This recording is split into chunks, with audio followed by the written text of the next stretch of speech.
It's fitness, tech, and at-home workout. Joining us from Macquarie Group is Paul Golding, he's a lifestyle and payments analyst. And Paul, right now, let's talk the lifestyle portion. You guys have a huge report out about Peloton, Apple, Nike, the competitors within this group. But let's be real here. This is about Peloton, right? I mean, this is a stock that doesn't give up. What does your data show? How much more is there to run in terms of new clients that use this and potential pickup of the market share? Well, thanks for having me on, Oliver. It's great to be with you again. We put out a series of reports around fitness technology, which we're calling FitTech, and the fitness industry in general.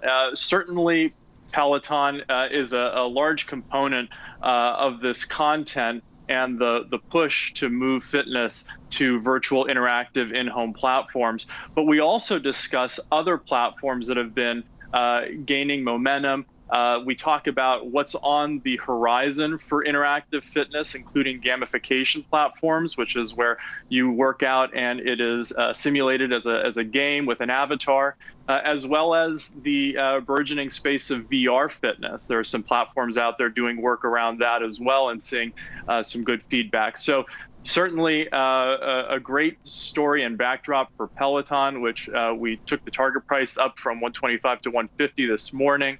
But there are other players in the space as well who are pushing into new arenas in this space. Okay, who competes with Peloton right now? What is the Peloton competitor?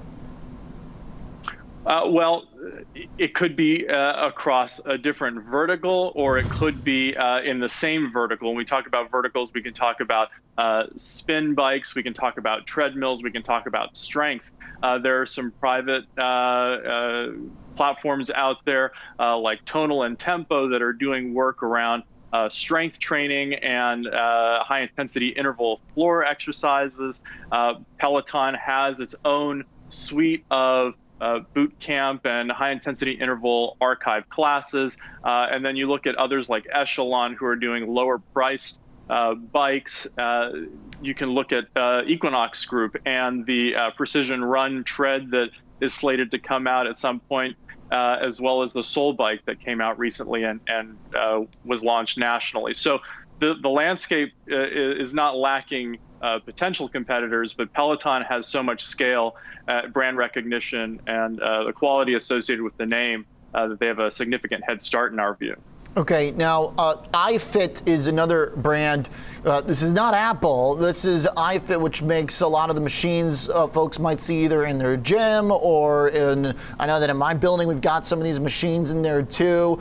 These have been around for a while. They have a big audience, but in terms of the publicly traded options available to investors, is there anything better than Peloton? Well, when we talk about the scale of the social interactive platform, Peloton recently talked about having as many as 3.1 million users across the platforms. And we think the social and interactive aspect of these platforms is so important to the experience that we think Peloton, especially with its incredible word-of-mouth marketing, to the point where the company's talked about how they've rolled back their marketing spend, the momentum is just there. And we think that as they start delivering lower-priced SKUs that still deliver on that quality but are more accessible to people, that this can just continue to grow and grow. And that interactivity and connectivity, especially at a time when we're focused on social distancing, will be crucial to who wins and who loses in this race. Now, in terms of new product and potential growth of the overall market for these devices, obviously the lower price point makes sense for some folks that were just looking at too pricey of an item in the original Peloton devices. But as far as a more kind of macro picture for gym memberships, I know that you guys have also studied this from a survey that you did. What do you see as far as membership cancellations to traditional gyms, and how big of a role does that play in keeping the Peloton momentum?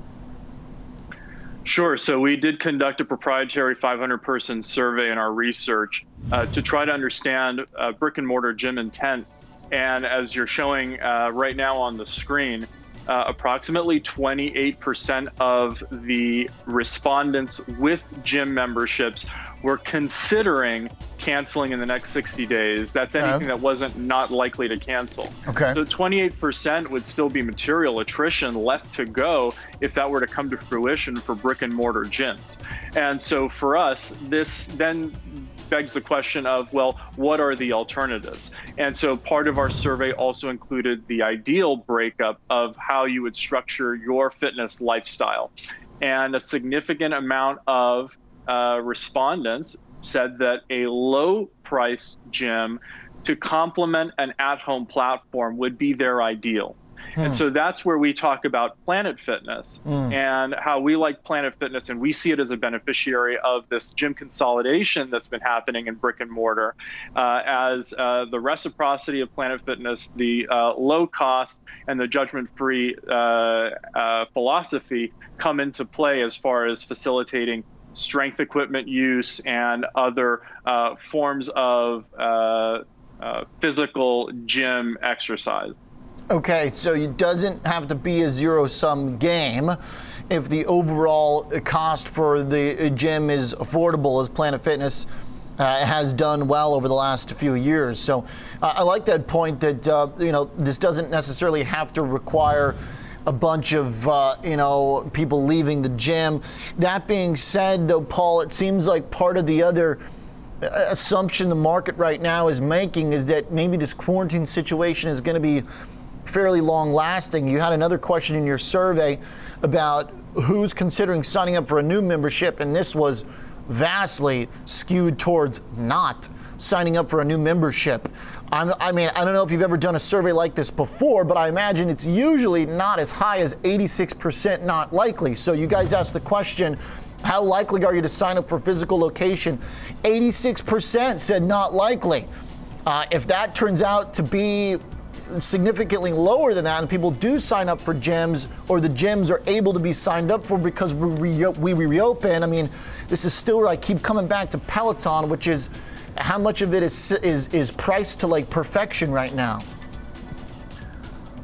Well, in framing the physical gym context, yes, it's certainly somewhat shocking to see that only 14% would be considering signing up for a gym. We would say, though, that Peloton has said in the recent past that around 50% of their users have a complimentary gym membership, but that number has been falling. It used to be 60%.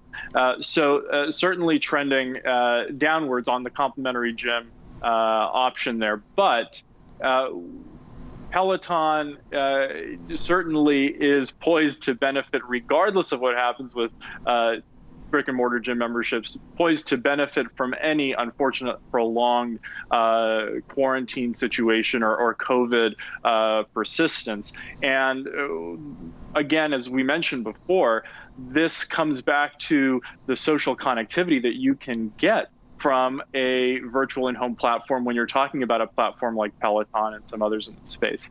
But again, the scale matters there to make sure that everyone is sort of connected on the same platform.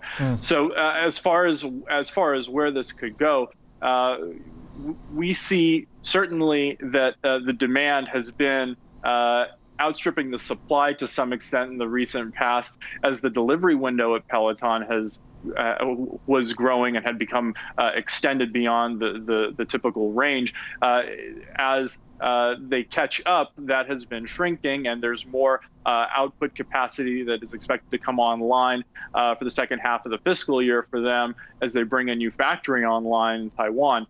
But this also brings us back to what might be with this pre-owned program that they have been discussing in analyst and investor days.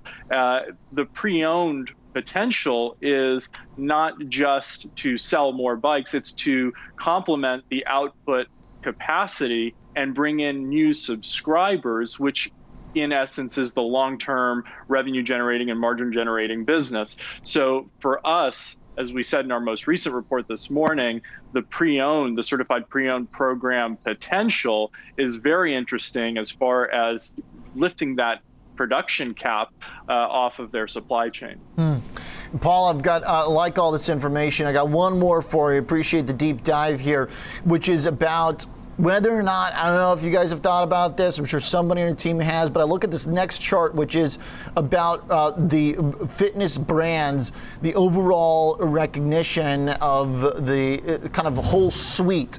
And relative to the old school Bowflex, I mean, like we all know those from the commercials and stuff when everyone used to watch cable TV, Nordic Track, the standard fitness equipment. While Peloton is near that same realm in terms of recognizability, really nothing else is on the home fitness brands. So is there a way here that an investor can play some kind of overall macro theme without maybe the skew to Peloton that is already possibly built into the stock? Is there like a software maker or something? Like what's the diversified way to get exposure to all these brands that have great tech but nobody knows about? Yeah, so I think the first thing I would highlight about the recognition chart there that among consumers that you're putting up on the screen is that some of these players like Nordic Track and Bowflex and Nautilus, they're playing in this interactive and home fitness push. They have new hardware that is digital and connected and interactive that competes with Peloton. So they've adapted and they have that historical recognition as well as the commercial side of being in brick and mortar gyms, and people have the association with them of just seeing them over the years. But as far as the underlying underpinnings of the software and the operating systems, and is there another way to play this? We think VR and gamification could be an interesting way to play this. If you start looking at VR developers or headsets or however this general social consumer rise into technology pairing with fitness, this could bring the VR aspect of technology along with this fitness growth at home. And so we think playing in that arena around the visual graphics and the virtual reality, this could be the essentially the motor. FitTech could be the motor that drives this rise in what has been awaited for quite some time around a big explosive push into VR, but hasn't come to fruition quite yet. Okay, Paul, great deep dive. Thanks for the analysis. Good to have you back here. Love you guys' big industry specific reports. Really good survey and really useful to put some of the big trends into context here. Paul Golding is joining us from Macquarie.